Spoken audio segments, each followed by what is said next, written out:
Hi folks, I'm Olga and welcome to my online course in basic statistics. This is episode 8 where we'll finally apply some statistical techniques to learn something about population from the sample. And today we're gonna talk about interval estimation. So what you need to know before doing confidence interval estimation, and in this episode I assume that you know this already. So it's first of all normal distribution.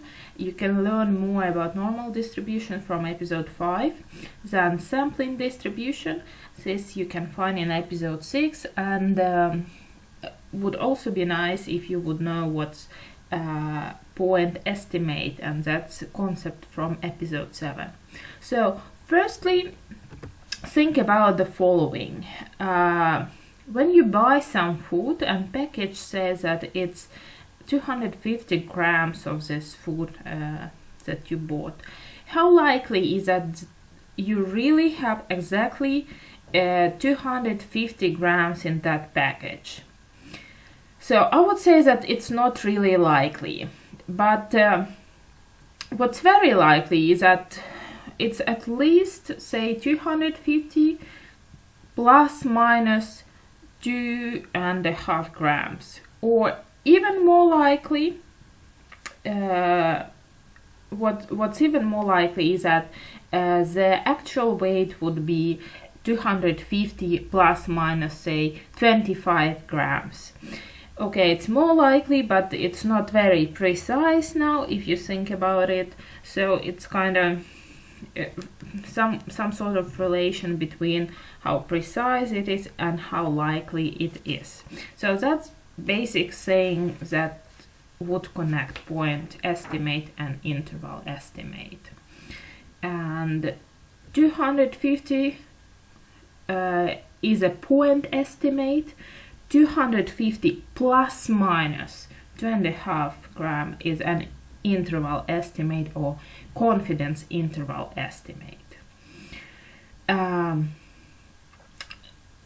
So now, how wide confidence interval is defined into percentages. So you may have heard 90% confidence interval or 95% confidence interval.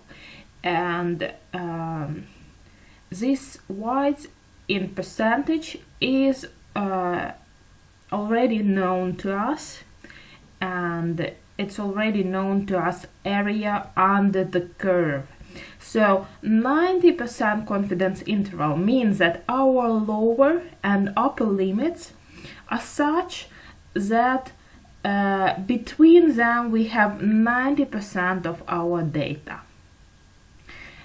So it's not very proper to say so, but it's just to give you an idea what's going on. So deviation from the mean to the left or to the right is called margin of error, and within this margin of errors we have some area, some percentage of our data.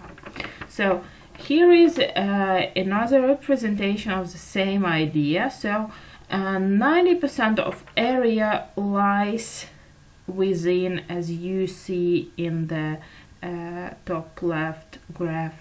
So 90% of area lies within 1.645 standard deviation from the mean, and 95% or 95% confidence interval will be the one that lies within 1.96 standard deviations or standard units from the mean.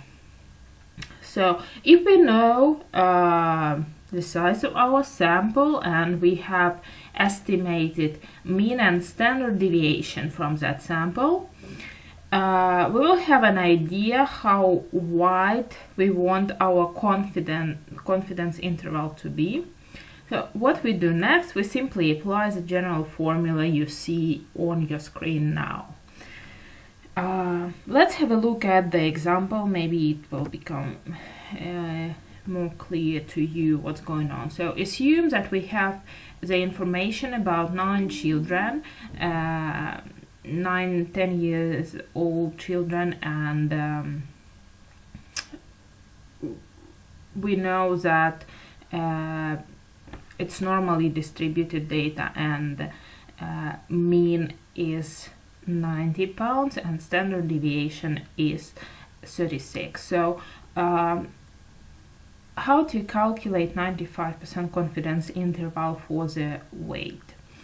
And graphically you see that the shaded area will represent the middle 95% of the distribution, and that's basically what we need to find, the limit, lower and upper limit of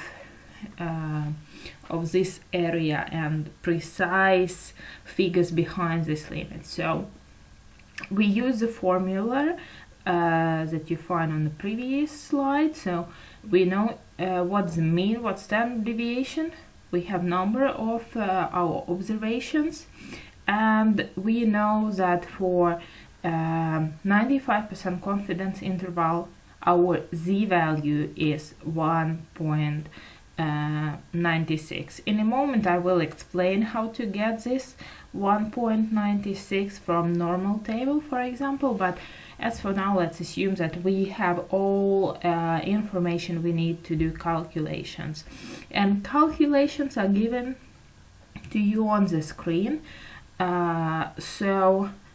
You see that actually our confidence interval will be from 66.48 to 113.52. Okay, so there is also a new concept here, standard error, and that's basically standard deviation in the sampling distribution. Okay, and as I promised, how to find this z-value that we need in the formula if we know how wide our confidence interval should be.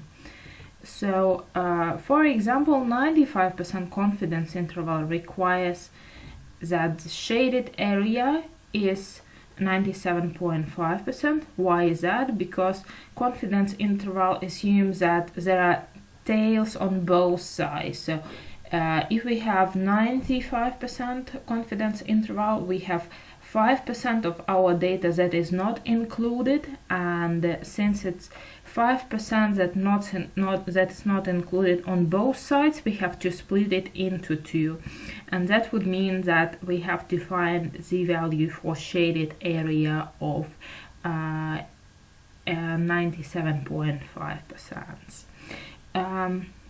Actually, if this doesn't look very nice to you, what I suggest is to investigate the most common z-values that are commonly used for confidence intervals. So for confidence interval of 90%, z-value would be 1.65 and so on. You see most common confidence intervals and the z-values on your screen now.